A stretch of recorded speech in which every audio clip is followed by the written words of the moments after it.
All right, welcome back to the Thomas Botia podcast. Today we got Ikem Matt Nnadi joining us today. And today we're gonna good to be back. Yeah, good to be back. We're gonna be talking about some books. We're gonna be talking about the stakes of life, and we're gonna look at the morals of some things we find prevalent within daily society, such as betting today and how that influences testosterone and whatnot. So nice to have you on again, Ikem.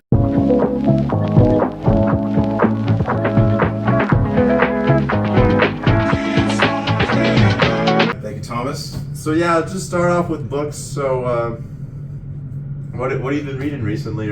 I love that question. Yeah. Love that question. I've been reading Can't Hurt Me by David Goggins over the past couple weeks. It's a popular book. I'm sure you've heard of it if you're watching this channel. Now, I can't lie. I've started and restarted the book maybe 3 times. Reason being is just the schoolwork, right? It's obviously the first priority. I read a lot for school, so it is hard to fit that book in. But basically what I've gathered thus far is no excuses.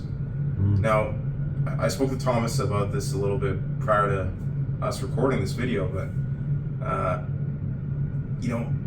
everybody can want to be Goggins or try to emulate him.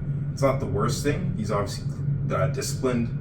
His physical health is through the roof, but you can't fabricate those circumstances that he found himself in. So, for those of you who don't know, he's raised in an abusive household, abusive father, beat his mother, Goggins' mother that is, and Goggins' father actually pulled a gun on Goggins, not once but many times. So he escaped that with his mom. Goggins has a brother, an older brother, who actually stayed with their abusive dad. So there's just a lot of bad history, basically, things that went poorly in his life. And I think when I see young guys, and I'm a victim of this too, I've done this too, trying to emulate Goggins to the nth degree, it's not really possible because you don't know what it's like to be in that situation. Yeah, you haven't had the same past or turbulent upbringing as Goggins had. That's right. And you might be thinking, well, why does that matter? Shouldn't I be trying to be like the best anyway? To that I would say, yes, I agree. You also have to be realistic. It's something I struggle with, I think. It's like, you feel like you need to be conquering the world almost. But if you're like us, which I assume you are, you have access to the internet, you can watch YouTube, you have time to do those things. It's not like, okay, I need to do this now or I'm going to die, or my dad's going to kill my mom, like it was with Goggins. Like, that's why Goggins developed such a big fighting spirit. No, it's like you have 2 parents, you go to university, you might have a job, you might have a car, you have friends, you have food. You're good. Calm down a bit. It's a big... the truth is, in today's world, you're not David Goggins. You've had a different upbringing. You do... what I think you're trying to say is that you do want to have the same discipline and consistency of him. Correct. Yeah. But it can't be rooted in the exact same reasons as he did, because you're a different person. Yeah, exactly. So don't put that pressure on yourself to kind of emulate those circumstances. And you don't even need you don't need that pressure. You could just find other motivation in your life, like future goals, working towards your future family, so that you won't have something like that, or simply just continuing the good family you have now. It doesn't have to be rooted on something so hard and negative. That's right. Exactly. So what other takeaways have you had from it? I know you're still in the middle now. That's correct. Yeah. So how are you enjoying it? Really enjoying it for that reason you just mentioned, Thomas. Where it's like, okay, I don't necessarily have to replicate the circumstances Goggins was in. Because nobody wants to go through that. But just learning that there really are no excuses. If you want something, you're going to get it done. If you don't want it, then you're not going to pursue it. But that doesn't mean that you shouldn't do things you don't want to do. Yes. That's a bit wordy. Yeah, so still seek discomfort. Exactly. Yeah. That's exactly it. It's something we've spoken about privately. Father Moses, if you're watching this. Shout out Father Moses. Father Moses he probably doesn't need the shout out, but no, exactly. But an absolutely amazing channel, amazing teacher. The way he delivers his message is great, but yeah, Father Moses, if you're watching, go hit us up in the comments. Maybe we could do a collab. That'd be amazing. That'd be a blessing. Yeah. Basically, what I've gathered from his channel is suffering is where life is, point blank. There's no life in comfort. When you're in your basement, you've played 8 hours of video games, you had 2 pizzas. I mean, you're gonna feel lethargic. You're gonna feel like you lose like the sense of purpose when you have everything. You're not seeking. I also do remember my mom sent me this post where it said people who go into vacations having like a goal to complete end up saying that they've had a much rewarding time off. Because if you just take the time off as saying, oh, I'm gonna watch TV today, and that is good, but if that's all you're gonna do, then all you're gonna remember is, oh, hopefully I've had one more day, because you don't really have the sense of accomplishment from that. That makes total sense. It's a dynamic. It's a push and pull. It's a yin and yang. Yeah. There shouldn't be comfort without work, basically. Yeah. You got to reap what you sow, I suppose. So. Yeah, and also, as they say, like anything worth living for is always on the other side of fear. Exactly. Yeah. That's right. And then also mentioning that, for like what I've been reading recently, I've been reading 1984. It's an amazing novel so far. George Orwell. George Orwell, yeah. Yeah. And it's also basically stemming on that fear you've mentioned, where Big Brother and the telescreens, as they call it, are always watching you. And it's in a sense, or not in a sense, realistically, it's become illegal to think. There's literally a division of government called the Thought Police. Correct. Where if they find you haven't complied to as I can say, the Orwellian laws, I don't know what to call it, then what they're going to do is they're going to execute you and then remove your record from existence. So that really puts the people in fear, because they have to become go with the status quo, the word, and they don't know anything else, and and they can't really know anything else because they become entrenched within this habit. Yeah. I'm really glad that you mentioned that book, because they teach it in schools. I read that book in 12th grade. Excuse me. And it's a really, I'm sure you're on LinkedIn, Thomas. Excuse me. With all these tariffs and, just the state of the world, the state of North America, the state of the West. In these LinkedIn comment sections, you see these CEOs, founders, really important people who move the markets and such. They keep bringing up 1984. I can't quantify that for you, but just based on personal experience, I see a ton of professionals talking about, we're moving into that, where even on LinkedIn, you can't say the wrong thing, you can't share too much, whatever else. Why? Because you're going to get doxxed, if you want to use the internet term. You're identified as somebody who's not complying with the norms. And what does dox mean again? Well, just that, I would say. It's like you're identified as someone who doesn't comply. Oh, You might say too much. You might say the politically wrong thing. You might speak out against the powers that be. And as a result, excuse me, you might get shadow banned on the platform, as in your content won't get pushed out, even if you have 1 million followers, like on Instagram. I know it's different from LinkedIn, but if you're doxxed on Instagram, you say you have 1 million followers, you average 100,000 views per reel. Yeah. You're doxxed, then you get 20,000 a video, in an extreme case. And that could also, that's a good segue actually, with all the numbers, and chasing the numbers is a big reason why people go to content or do other things related to that, such as betting. So Oh yes, yeah. what are your, I know you wanted to discuss betting, what was interesting about that to you? For sure. It's an epidemic, man. Yeah. It's everywhere. I have 2 younger brothers. It's an epidemic. Yeah. 2 younger brothers. So if I'm a 20-year-old guy, then they're excuse me, they're teenagers. They're at different schools, and they come home from school every day. They're like, oh, mom, dad, brother, that's me, my buddy's dropped a couple $100,000, or excuse me, a couple $100. But keep in mind, these are high schoolers. at lunchtime, betting on the Blue Jays or the Raptors or whatever else, right? It doesn't matter. I'm like, it's just a total waste. Simple as. Yeah. With sports betting, you're not building any skills. It's illegal. You have to be 18 years old. So I'm not sure how these guys are maneuvering the system. There's no benefit. And would you say that betting could be seen as a form of escapism? Absolutely. So on the topic of things like 1984 and such, yeah, it's a way of escapism because I think we don't have purpose, basically.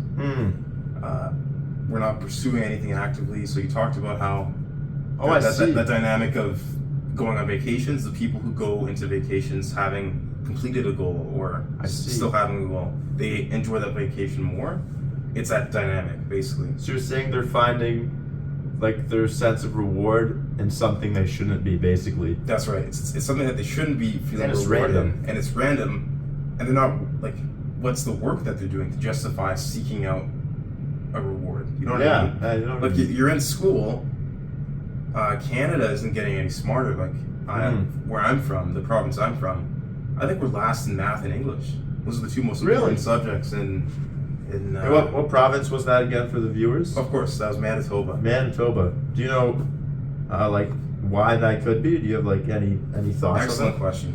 It's the curriculum first and foremost, because we students, we only learn what we're taught. We're not going to go seek out more intensive math, because why would we? You should though. You should. You should though. But if there's nobody there telling you to do it, in a way, almost paralleling, or in a way, it's similar to 1984. Doing what you're told. If you think beyond that, the thought police, or honestly, in this case, you can seek out the extra math, but there's no benefit. It also shows you the dangers of like intervening in like the family dynamics. For example, in 1984, it mentions how like in the beginning he has a wife, but he's not really like it never really dives deep into that. And also here, for example, for like seeking other stuff, like parents are relying on the schools to like inform their kids. Exactly. So it's interesting to think how like some province or Manitoba is failing in that aspect. It's bad, man. Yeah. Actually, I wanted to ask you, Thomas. Yeah. What do you think the solution to that is? Where the schools have so much say on what our kids, we don't have kids personally, but what our kids are learning. How can we improve what they're being taught? I think what you should do is it's the good old adage, don't put all your eggs in one basket. So for example, good adage. What my parents did, and I'm very grateful for, is they put me into other learning extracurriculars other than school. So for example, I went to Spirit of Math because like the math curriculum that you're learning at in school isn't nearly as focused to like this company where their incentive is literally to teach people more than what they currently have, and then doing so, like I progressed 3 levels, grade levels ahead, and simply they could do that in schools too, but I don't know why, but that's not the case in Manitoba, for instance. Correct. So I think what the solution would be is outsource, because there's tons of these companies that you can find there. Spirit of Math, and we were also learning in our business textbook, there was one named Sylvan Learning. Correct. So there's tons of these other after school, and also not just learning wise, they also have tons for sports. They have Taekwondo, martial arts. They have chess, all this amazing stuff. So I think the solution to that great question you asked there was to just diversify what you're putting your kids into, because if, for example, you see that school's not enough, you do have the opportunity to put them into more. You're right. I had another question though about that then. The wealth divide. We're not necessarily feeling it. We're students, but a lot of families can't afford it. Yeah. Middle class, even upper middle class. It's like, do we take the vacation? Right, the parents are working hard. It's a dual income family. Or do we put our kid in extra math, and the kid's gonna cry and complain about it? Oh, you're saying Right, what do like you What do you choose? Yeah, what do you choose? that's right. What would you do? Great question. Jeez, I'm still sick. Yeah. It's tough to say. I think you need to get your kids started off well. Mm-hmm. With me, I was the first kid. You're almost a test dummy, a guinea pig. And my parents, they're funny people. I wouldn't put it as harsh as that personally. Right. I wouldn't say that. But they've said as much. Yeah. It's like we're learning with you. Mm-hmm. We're learning through you, with you, by your side. So we can't give you all the answers. We don't have them. You're our first kid. Mm-hmm. So in my case, it was they put me in sports, like you mentioned. Mm-hmm. Do you find that rewarding? 1,000%. Just the emotional maturity that it developed. Mm-hmm. Nobody wants to lose. I was that kid who would be like, guys, what are you doing if we're losing? You got a kid on the corner. I was a soccer player. Yeah. Kid on the corner flag picking dandelions. I'm like, guy, get up. What are you doing? We're losing the game. Also, sorry to cut you off there. Sure. Actually, finish the thought. No, I just wanted to say, you were asking, were sports beneficial? Basically. Yeah. Yes. Emotional maturity, that team dynamic, learning. Okay, I'm not. There's a common phrase amongst youth. I'm him. Yeah, you can think that all you want, but There's only one man who's him. It's that's Jesus right. Christ. Amen. In any case, you need to understand that you are part of a bigger a bigger machine. Excuse me. You are a cog in the machine. It doesn't matter if it's school, your sports team, your workplace. You have to understand that. You have to let that inform your actions. Sports taught me that. And I was also wondering, like, regarding to sports, I know you mentioned something on, like, the fluctuations with testosterone regarding what happens when you go into betting. Oh, yes. Really interesting. Yep. So, like you guys, I'm sure, I watch a lot of, like, self-development content and such. Mm-hmm. And I was learning recently that when you get so emotionally invested in sports, and I would assume it's even, like, music. Say you go to a live show. Yeah. But we'll continue with sports. That's what we're talking about now. Your team scores a goal. You're excited. You're happy. You're cheering with your guys. You actually experience, as a man, an increase in testosterone momentarily. Just by viewing and spectating that. That's right. Why? Because you're so emotionally invested. Your hormones, will actually respond to that. Vice versa. Your team concedes or loses. Say the other team makes a comeback. Yeah. It's down. You feel like you're on the field, on the rink, on like the your court. emotions are tied into it. That's exactly it. Now, you're probably wondering, okay, well, that's great. How do I know when I'm so emotionally invested to the point where my hormones change? Oh, yeah. How do you know that? The video didn't say. That's the issue as well with, and we can talk about this in later episodes, the issue with short form content. Yeah. I'm telling you this now, but I'm no scientist. Yeah. It was a 30, 45-second clip I watched. I don't have any studies for you. I don't even know when that idea of philosophy actually comes into play. Like I said, when do you become so emotionally invested that your hormones change? I don't know. Wouldn't you naturally be able to see that? Like, for example, Yeah, watching a football game with your buddies and then you're all getting rowdy, you're like, yeah, and then and you can, like, feel it in the moment? Again, I'm not a scientist, but yeah, there might be issues with placebo. Still sick, sorry. And you could also say even, I'm not sure if that really ties into that, but that's kind of an unhealthy relationship. It is. And also I was wondering, like, what are your thoughts on these, I'm not sure how you phrased it earlier, but, like, the unhealthy stakes. Oh, the unhealthy stakes. Like, what did you could you expand on that idea that you were having? Excuse me. Oh, we were talking about that privately. It has less to do with sports and more so with the, like, Can't Hurt Me by Goggins that we're talking about. Mm-hmm. Unhealthy stakes, essentially. Coughs can't hurt him, he's pushing through. That's right, exactly. Yeah.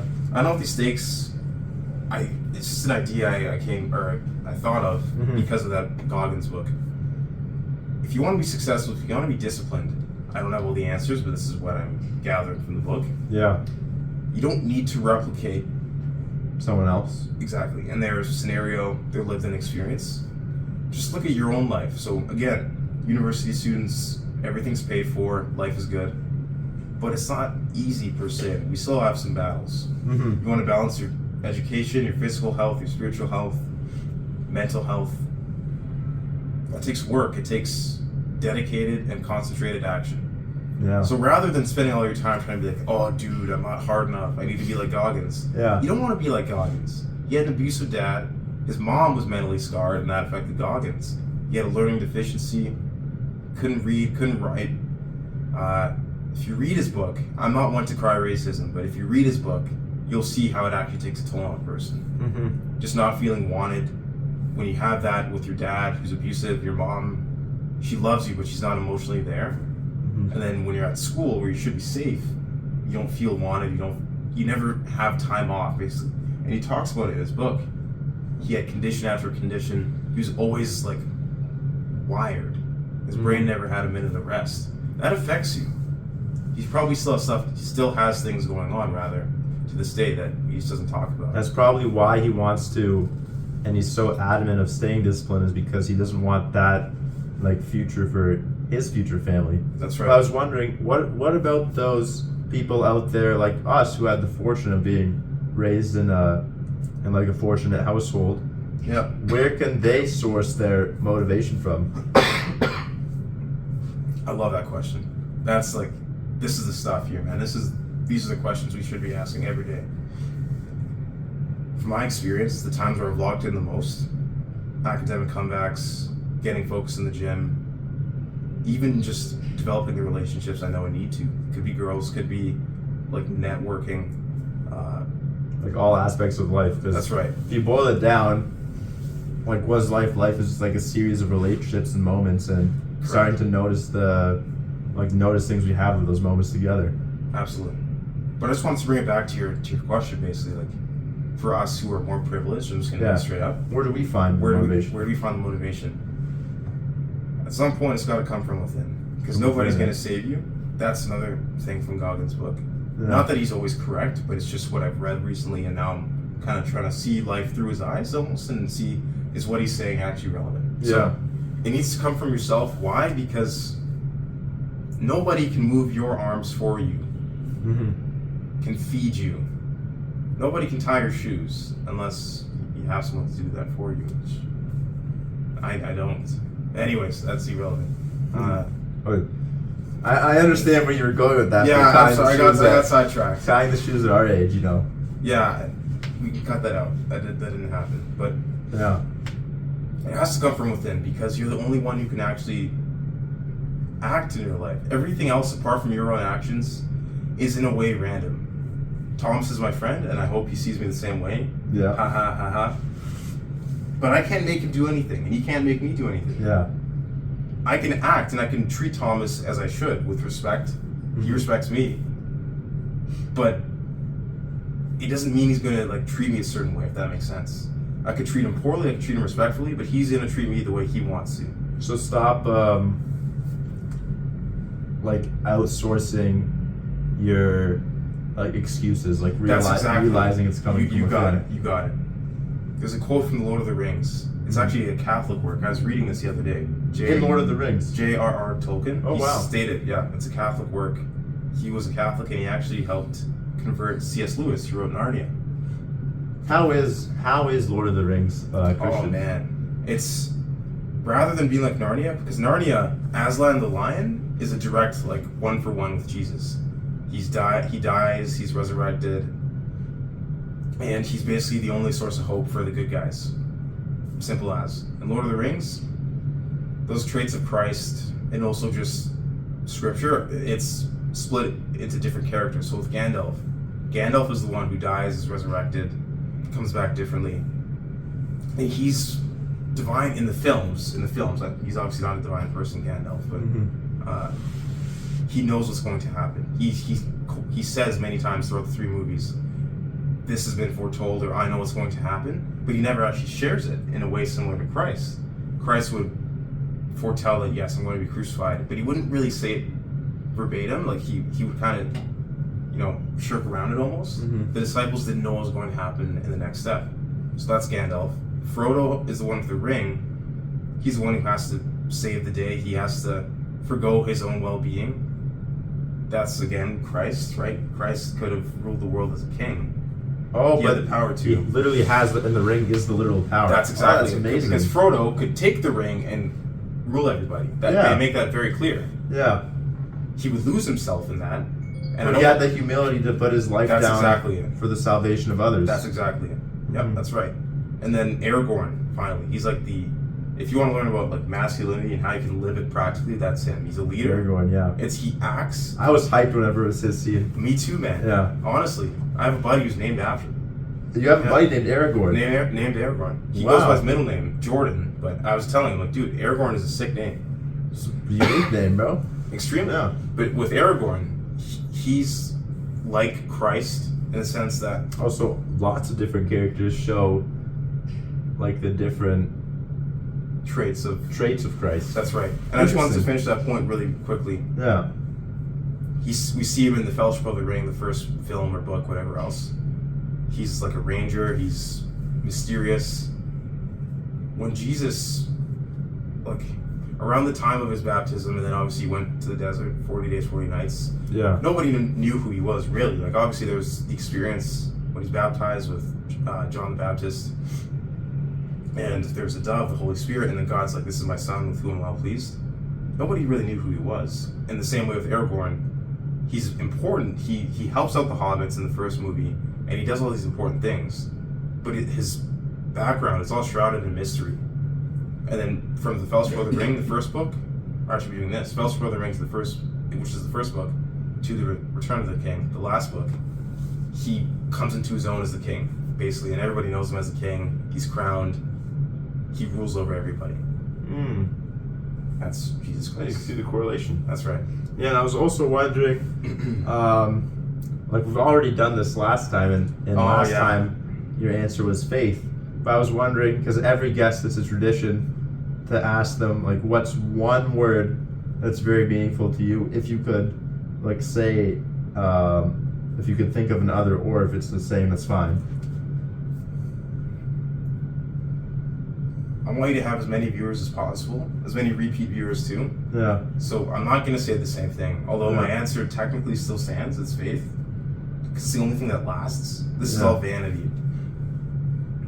Like, we're not going to have the material possessions with us when we go. That's right. And exactly. When you say vanity, when I say vanity, I don't mean, oh, don't do anything because it doesn't matter. Mm-hmm. No, it matters. But it's just, it doesn't last forever. You need to know that. Mm-hmm. It's actually positive in a way. If you think school's hard, yeah, sure it is. Work hard anyway.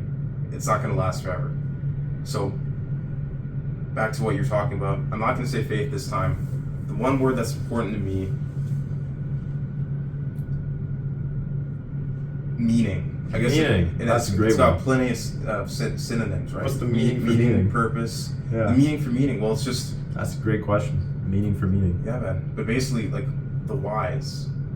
We were talking about free will almost, and how you want to have motivation as somebody who's privileged, maybe from the West. Everything you need and want, you have. Mm-hmm. It's got to come from you. You have to come to the point where it's like, okay, I'm not satisfied with my grades. I'm not satisfied with my appearance, my physical health. I'm not satisfied with my bank account. And you can make a decision, a number of decisions. You can move your feet, you can move your eyes, you can move your hands, open up your computer, take the steps that need taking, and move toward what you need to do. It's a choice every day. So my answer, meaning, I say meaning because all those movements, they have a meaning, if that makes sense. Mm-hmm. I don't want to overcomplicate life, and, you know, that's never helpful.